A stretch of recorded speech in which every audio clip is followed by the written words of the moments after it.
Alright guys, welcome back. Hope your day is going well. On to the video. So I remember when I was fairly young, maybe 7 or 8 at most, I was hanging out with my cousins, who were like roughly teenagers.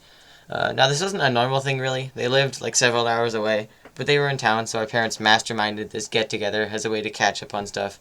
While their kids kept each other relatively distracted for a while, the oldest parenting trick in the book: make someone else deal with your kids and go get food, or no, this isn't checked for kids, but just in case, YouTube, let's say adult grape juice, or do anything besides deal with the boundless energy of young kids.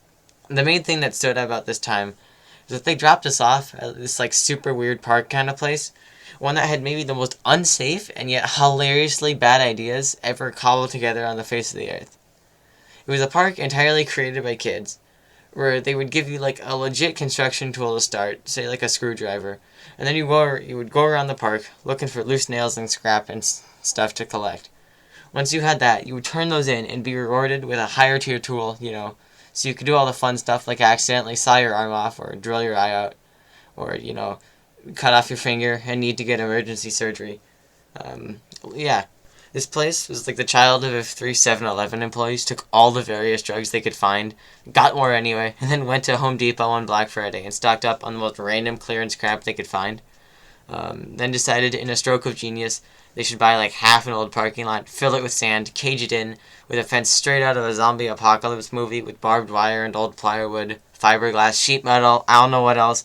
And then let some crazy mad science experiment, maybe like Hunger Games level stuff happen as kids fought to the death over rusty bits of metal to increasingly elevate their weaponization status and power in a dystopian fragment of what anarchistic society formed around the basis of commercializing proprietary industrial construction would be like. Yeah, I don't know what I said either, but that's just how absurd this all was. So like, I was only 7 at that point, and even I could tell the first minute I walked into that death trap, I was not going to get out unscathed. I pivoted, completely turned on a dime, and did a quick 180, tried to speed out of there faster than a high-performance racing vehicle. But for some reason, my cousins were very insistent on going to this prison of tetanus and injury, so I had to tag along with them. Don't forget, our parents just straight up disappeared, man. Like, they were gone 2 seconds after dropping us off there to go have a great time. And now just all of that safety from them stopping us from dying every like 2 seconds at home was thrown out the broken windows of this place.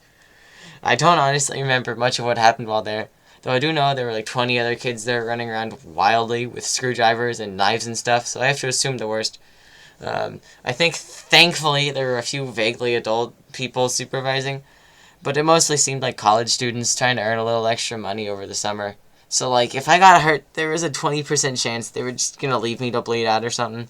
Can't even blame them that much. I would have gotten exhausted working there, too. I mostly hid behind my cousins while they're, defense tactics 101, who at some point just kind of decided I was too much work and led me over to a random car tire with the wise advice to hack at it with metal objects like a lion showing his cub how to gut an impala. But the worst part of all this, excluding me sitting in a corner in the shade, ripping open a tire with a handheld saw. Did I mention it was like 110 degrees in the dead of a summer heat wave? Anyways, was when I put 2 and 2 together in my 70-year-old brain to realize that to get more tools, people needed more metal, like nails and screws and bolts and stuff. And like, other people were playing on these really sketchy looking play structures built by some of the kids and college students. Because that's apparently what the whole idea of this place was actually supposed to be, and, not like a death pit. So, like, some of the kids were actively removing all this, like, metal. The stuff supporting, like, 15-foot tall wooden structures with people on them. And turning that in for, like, chainsaws and pickaxes. Yeah, that was a very, very weird day. I questioned so many different types of logic about the world. I do remember they had somehow, by pure luck and just barely enough skill and construction knowledge, managed to make a somewhat functional zipline. So that was kind of cool.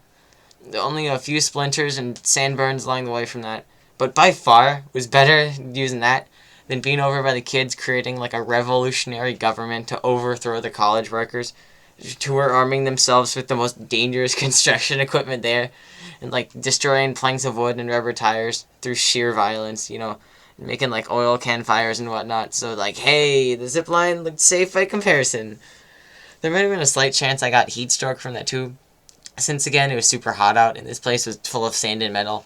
So the conditions kind of concentrated heat into synthesized rays of death, which, as you can imagine, not great. Oh, and I'm not even going to waste time going over how the sand which covered the floor of this whole place had like broken glass and sharp, rusty metal and random hunks of plastic scattered around it like a minefield. Since that's just par for the course in this gladiatorial arena they tried to call an educational camp for children.